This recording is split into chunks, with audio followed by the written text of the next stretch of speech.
তাৰখুটি পবিত্ৰ ৰাম মন্দিৰত বিজেপিৰ যোগদান কাৰ্যসূচী ওদালগুৰি তাৰখুটিৰ অঞ্চলত ৰাম জানকী মন্দিৰ প্ৰাংগণত বিটিআৰ EM সঞ্জিত তাঁতী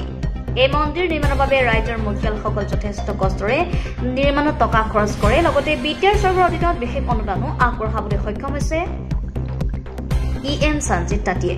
বিজেপি চৰকাৰত এনেদৰে নীতি আদৰ্শ চাই আজি এই অঞ্চলৰ বহু সংখ্যক লোকে বিজেপি দলত যোগদান কৰে নবীন চবৰ ৰিপৰ্ট অৰুণোদয় অসম তাৰখুটিৰ পবিত্ৰ ভূমি ৰাম জানকী মন্দিৰ আৰম্ভণিৰ পৰাই মই আহি আছোঁ আৰু আমি সকলোৱে ভক্তপ্ৰাণ ৰাইজ মিলি পেলাই এই মন্দিৰ আমি নিৰ্মাণ কৰিছিলোঁ ভগৱানৰ আশীৰ্বাদত আৰু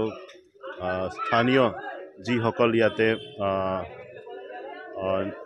মানে এই অঞ্চলৰ মুখিয়াসকল আছে তেখেতসকলে আগবাঢ়ি আহিছিলে আৰু বহুত কষ্টৰে নিজৰ উপাৰ্জনৰ নিজৰ গাঁঠিৰ ধনেৰে এই মন্দিৰ মানে নিৰ্মাণ কৰিবলৈ ওলাইছিলে তাতে আমিও কিঞ্চিত এটা সহযোগ কৰিছিলোঁ আৰু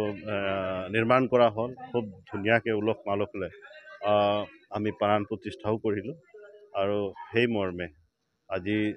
বিটিআৰ চৰকাৰ তৰফৰ পৰাও আমি এটা অনুদান ইয়াতে দিবলৈ আজি সক্ষম হ'লোঁ আমি সৌভাগ্যৱান যে এনেকৈ এটা ধৰ্মীয় স্থলত আমি চৰকাৰ তৰফৰ পৰা সহায় কৰিবলৈ পাইছোঁ আৰু খুব সোনকালে আমি অসম দৰ্শন আঁচনিৰ জৰিয়তেও ইয়াতে আমি 3 লাখ টকাৰ এটা অনুদান আমি আগবঢ়াবৰ কাৰণে সক্ষম হ'ম গতিকে আজি ইয়াতে লগ কৰিলোঁ আৰু বিশেষ এটা এই অঞ্চলৰ ৰাইজে তেখেতসকলে স্বতঃস্ফূৰ্তভাৱে প্ৰকাশ কৰিছে যে আমি ভাৰতীয় জনতা পাৰ্টিৰ নীতি আদৰ্শ যেনেকৈ যি ধৰণে কাম কৰি আছে সকলো জাতি ধৰ্ম নিৰ্বিশেষে যেনেকৈ কাম কৰি আছে আমি এই দলত যোগদান হ'বৰ কাৰণে ইচ্ছুক বুলি কোৱাত আমি আমাৰ ভাৰতীয় জনতা পাৰ্টিৰ পৰিয়ালত আমাৰ ইয়াতে সকলোকে এই গাঁৱৰ সকলোকে আমি পৰিয়ালত আদৰি লৈছোঁ আজি চেৰফাঙৰ কথা ক'বলৈ গ'লে আজিৰ তাৰিখততো মানে বিজেপিক প্ৰত্যাহ্বান জনোৱা দল তেনেকৈ নাই আৰু মই ভাবোঁ যে সকলো দলে চেষ্টা কৰিব লাগে যে আমাৰ শক্তি কিমান আছে বুলি তেখেতসকলেও অলপ চেষ্টা কৰিব লাগে সেইকাৰণে মানে আমিও ভাবিছোঁ তেখেতসকলে অলপ জোৰদাৰ লাগক আৰু জোৰদাৰ লাগক তেতিয়াহে ভাল লাগিব ইলেকশ্যন খেলি পালে নহ'লে একচেটিয়া খেল হ'লে ভাল নালাগে যিকোনো আমি যেতিয়া কিবা টুৰ্ণামেণ্টবিলাকত যাওঁ খেল একচেটিয়া যেতিয়া হৈ যায় অডিয়েঞ্চ বৰ হৈ যায় নহয় খেলটো একচেটিয়া হৈ গ'ল অমুক দলে 11 গ'ল দি দিলে অমুক দলে এটাও গ'ল দিব নোৱাৰিলে তো ইয়াতে যিখিনি আমাৰ অপজিশ্যন থাকিব এওঁলোকেও জোৰদাৰ লাগক তেতিয়া ইলেকশ্যনটো আমি খেলিও ভাল লাগিব ধন্যবাদ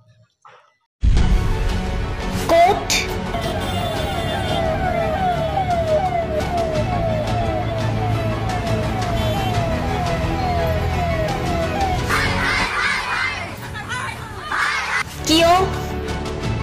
কেনেকৈ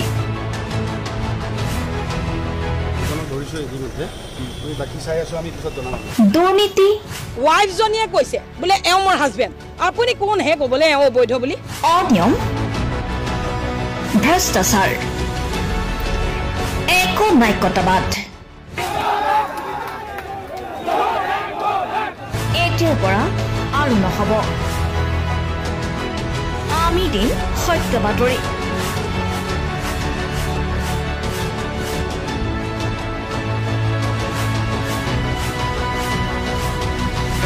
নিজকে সংস্থাপিত কৰাৰ বাবে শুদ্ধ ৰূপত নিৰ্ভীক নিৰপেক্ষতাৰে আমি সাজু অসমৰ উন্নয়নমূলক যাত্ৰাই আজি এক নতুন দিগন্ত ভৰি দিছে অসমৰ ৰাইজৰ পৰা আমি সদায় আশীৰ্বাদ বিচাৰোঁ আমি এনেকৈ যাতে আমাৰ জননী জন্মভূমিক সেৱা কৰি যাব বিচাৰোঁ অৰুণোদয় অসম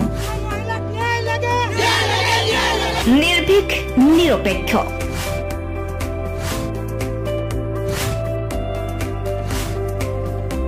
ৰাইজৰ বাবে ৰাইজৰ পক্ষত অৰুণোদয় অসম